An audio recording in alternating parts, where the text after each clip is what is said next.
Assalamualaikum warahmatullahi wabarakatuh. Perkenalkan, nama saya Siti Nurhalisa, Prodi PGSD, NIM 920862060071, kelas 3B. Terima kasih atas kesempatan yang diberikan oleh dosen pengampu yaitu Pak Hasbahuddin telah memberikan kesempatan kepada saya untuk mempresentasikan karya tulis ilmiah yang saya susun dan berjudul Pengaruh Handphone Terhadap Prestasi Siswa Sekolah Dasar di Masa Pandemi. Sekali lagi saya ucapkan terima kasih. Pendidikan adalah suatu kebutuhan dalam membentuk karakter bangsa. Seiring perkembangan zaman, pendidikan memegang peranan yang sangat fundamental untuk meningkatkan mutu kehidupan dan martabat manusia. Proses pendidikan berdasarkan landasan yang memiliki peran penting dalam pencapaian tujuan pendidikan. Salah satu landasan tersebut yaitu pendidikan yang ditentukan secara teratur untuk mencapai tujuan. Undang-Undang Nomor 20 Tahun 2003 tentang Sistem Pendidikan Nasional mendefinisikan pendidikan sebagai usaha sadar dan terencana untuk mewujudkan suasana belajar dan proses pembelajaran agar peserta didik secara aktif mengembangkan potensi dirinya untuk memiliki kekuatan spiritual, keagamaan, pengendalian diri, kepribadian, kecerdasan, akhlak. Menurut Surat Keputusan Bersama 4 Menteri Nomor 612 Tahun 2020 tentang Panduan Penyelenggaraan Pembelajaran pada tahun ajaran 2020 sampai 2021 dan atau akademik 2020 sampai 2021 di masa pandemi Coronavirus Diseases atau COVID-19 dilaksanakan secara daring. Masa pandemi COVID-19 seperti sekarang, penggunaan HP sangat sering dilakukan dalam pembelajaran karena aktivitas belajar mengajar tatap muka ditiadakan untuk menghindari penyebaran virus corona atau sering disebut COVID-19. Pembelajaran dari rumah atau daring ini, siswa diharuskan dapat memanfaatkan gadget semaksimal mungkin dengan bimbingan orang tua, seperti pemanfaatan gadget pada saat pembelajaran yang diberikan guru di Google Formulir untuk mengerjakan tugas dan materi. Kemudian penggunaan aplikasi Microsoft Word, PDF, WhatsApp, Zoom, Classroom, dan aplikasi lainnya pada HP. Kemudian pengertian HP. Secara etimologi, HP berasal dari istilah perangkat elektronik kecil yang memiliki fungsi khusus. HP juga merupakan alat atau barang teknologi kecil yang memiliki fungsi khusus tetapi sering diasosiasikan sebagai inovasi baru. HP adalah perangkat elektronik mempunyai fungsi khusus, misalnya dapat digunakan sebagai perekam suara, memutar video, menampilkan foto, dan dapat dijadikan sebagai alat pengawas atau komunikasi. Kemudian jenis-jenis HP. 1. HP bisnis.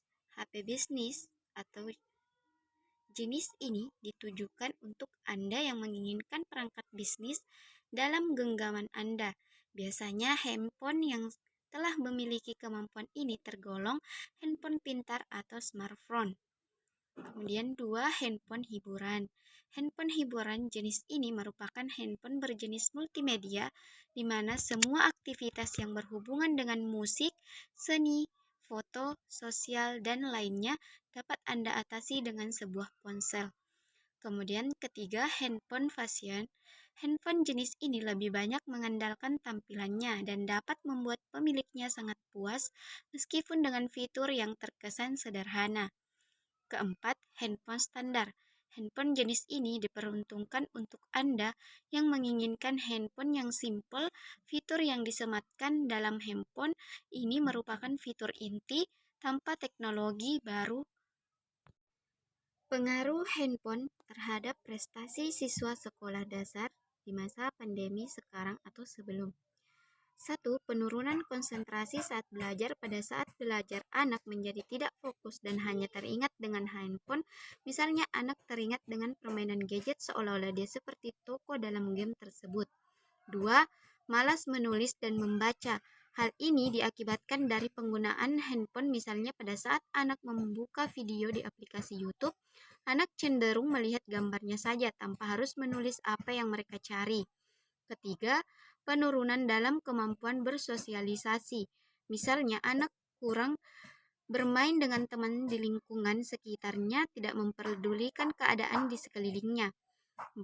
Kecanduan. Anak akan sulit dan akan ketergantungan dengan gadget karena sudah menjadi suatu hal yang menjadi kebutuhan untuknya. 5. Dapat menimbulkan gangguan kesehatan atau jelas dapat menimbulkan gangguan kesehatan karena paparan radiasi yang ada pada gadget dan juga dapat merusak kesehatan mata anak. 6. Perkembangan kognitif anak usia dini terhambat atau kognitif atau pemikiran proses psikologis yang berkaitan. Bagaimana individu mempelajari, memperhatikan, mengamati, membayangkan, memperpikirkan, menilai, dan memikirkan lingkungannya akan terhambat. 7. Menghambat kemampuan berbahasa atau anak yang terbiasa menggunakan handphone akan cenderung diam, sering menirukan bahasa yang didengar, menutup diri, dan enggan berkomunikasi dengan teman atau lingkungannya. 8. Dapat mempengaruhi perilaku anak, seperti contoh anak bermain game yang memiliki unsur kekerasan yang akan mempengaruhi pola perilaku dan karakter yang dapat menimbulkan tindak kekerasan terhadap teman. 9. Waktu terbuang sia-sia. Anak akan sering lupa waktu ketika sedang asyik bermain handphone. Mereka membuang waktu untuk aktivitas yang tidak terlalu penting, padahal waktu tersebut dapat dimanfaatkan untuk aktivitas yang mendukung kematangan berbagai aspek perkembangan pada dirinya. 10. Menjadi pribadi yang tertutup. Seseorang yang kecanduan handphone akan menghabiskan besar waktunya untuk bermain handphone. Kecanduan yang diakibatkan oleh HP dapat mengganggu kedekatan orang lain, lingkungan, dan teman sebaya. Akibat faktor tersebut menyebabkan anak menjadi pribadi yang tertutup. Kesimpulan dari karya tulis ilmiah ini yaitu masih banyak anak SD atau siswa sekolah dasar yang memiliki perilaku negatif ketika di sekolah, terutama peserta didik yang memiliki handphone. Kebanyakan handphone yang digunakan peserta didik dapat mempengaruhi perilaku mereka dalam kesehariannya pada saat pembelajaran di kelas. Mereka tidak disiplin dalam belajar, tidak bersikap jujur ketika sedang mengerjakan ulangan, melakukan kecurangan dengan handphone, tidak bertanggung jawab terhadap tugas-tugas sekolah. Beberapa peserta didik ada yang datang terlambat setiap harinya. Peserta didik tidak jahil dengan teman, akan tetapi sibuk main handphone sendiri.